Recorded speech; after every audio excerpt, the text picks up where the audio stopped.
आज फिर एक बूढ़ी मां गौरी गोपाल आ गई, जिनके अपनों ने सताया। सोचिए, जब अपने दुत्कार देते हैं तब गौरी गोपाल की ओर ये वृद्ध माएं भागती हैं। जब अपनों का साथ मिलता, अपनों का सहारा मिलता, तो गौरी गोपाल आने की क्या जरूरत थी। लेकिन जब अपनों ने दुत्कार दिया, ठुकराया, तब ये माँ गौरी गोपाल आश्रम की तरफ आई। मैया कहाँ से आई हो मेरिया? कौन कौन है आपके घर में? एक नाती है और लड़का खत्म हो गया और पति भी खत्म हो गया। पति नहीं है? नहीं, अब 9 साल हो गए। बेटा नहीं है? नहीं है। तो फिर बेटे का बेटा तो है, पोता? हाँ, तो वही नर्ज मार के भगा के जहाँ किसी संसार डरी जहाँ जाने हो तो जा, तुम्हारे कुछ नहीं है। तो पोते ने आपको मारा? नाती ने मारा, बहू ने मारा। नाती ने मारा और बहू ने भी मार के भगा दिया। बहू ने मार के भगा दिया।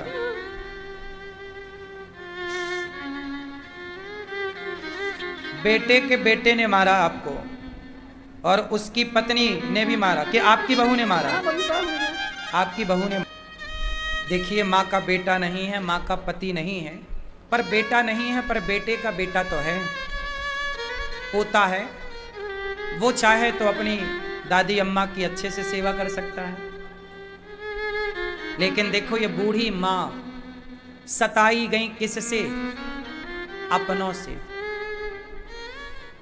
राम को वनवास भेजने वाले कोई दूसरे थोड़ी थे, द्रौपदी की लाज उतारने वाले कोई दूसरे थोड़ी थे।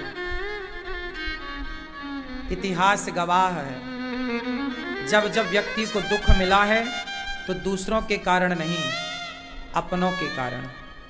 सताने वाले अपने हैं। इनकी बहू से सवाल किया जाए कि कल को आप बूढ़ी होंगी और आपकी बहू आकर आपको निकाले, फिर आपको कैसा लगेगा? मैया कितने साल की हो मेरी माँ? 60 और 4 के, 60 साल और 5 के। 60 वर्ष की हो? हाँ, 60 5 65। हाँ। 65 से देखो कोई हाथ उठाए तो सही है।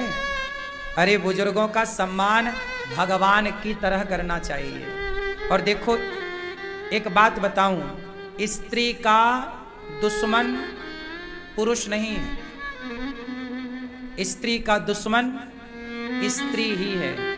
आज ये बूढ़ी माँ यदि सताई गई तो इन्होंने बताया कि इनकी अपनी बहू ने इन्हें प्रताड़ित किया। मतलब एक स्त्री ने एक बूढ़ी स्त्री को इतना सताया कि सताकर घर से निकाल दिया। इसलिए कहता हूं, जिस दिन स्त्रियों का सम्मान करने लग जाएंगी, क्या मजाल के स्त्रियों का दिल कोई दुखा सके। ये माँ को पोता मार रहा था तो क्या इनकी बहू अपने बेटे को मना नहीं कर सकती? क्यों रे दादी पे हाथ उठाता है? क्या 2 तमाचा नहीं मार सकती? गांधारी ने दुर्योधन को और दुशासन को 2 थप्पड़ जमाया होता तो गांधारी का सर्वनाश ना होता। तुम्हारे बच्चे भी बड़ों पर अत्याचार करें तो निसंकोच 2 थप्पड़ मारने की कोशिश करो, समझाने की कोशिश करो। हम किसी की मुस्कान का कारण बने। पैसा तो आप सबके पास है, कोशिश करो कि वो थोड़ा सा सही जगह खर्च हो। आपके पैसे का ये अनिरुद्ध, आपका भाई, आपका बेटा, मैं 1 भी रुपए का दुरुपयोग नहीं करता। आपके पैसे का 1-1 रुपए का सदुपयोग गौरी गोपाल में है। आप कितने लोग इस बात से सहमत हैं कि गौरी गोपाल में पैसे का सदुपयोग हो रहा है? आपके दान का, आपके सहयोग का सदुपयोग है। कितने लोग मानते हैं इस बात को? सदुपयोग हो रहा है।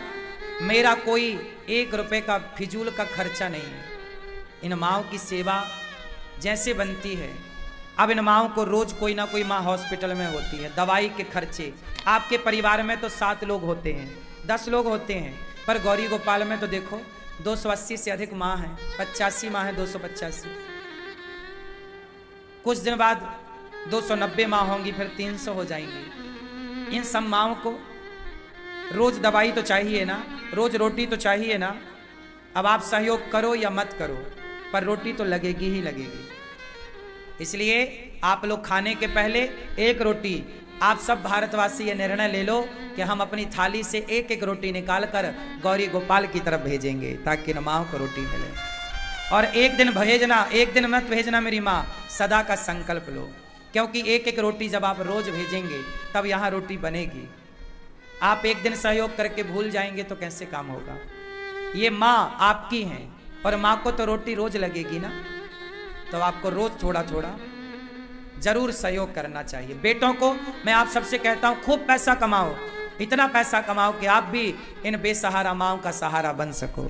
आप भी अपने धन को धर्म से जोड़ना, और याद रखना ईश्वर साक्षी है। 1 रुपए दोगे तो इस सहयोग को ईश्वर देख रहे हैं।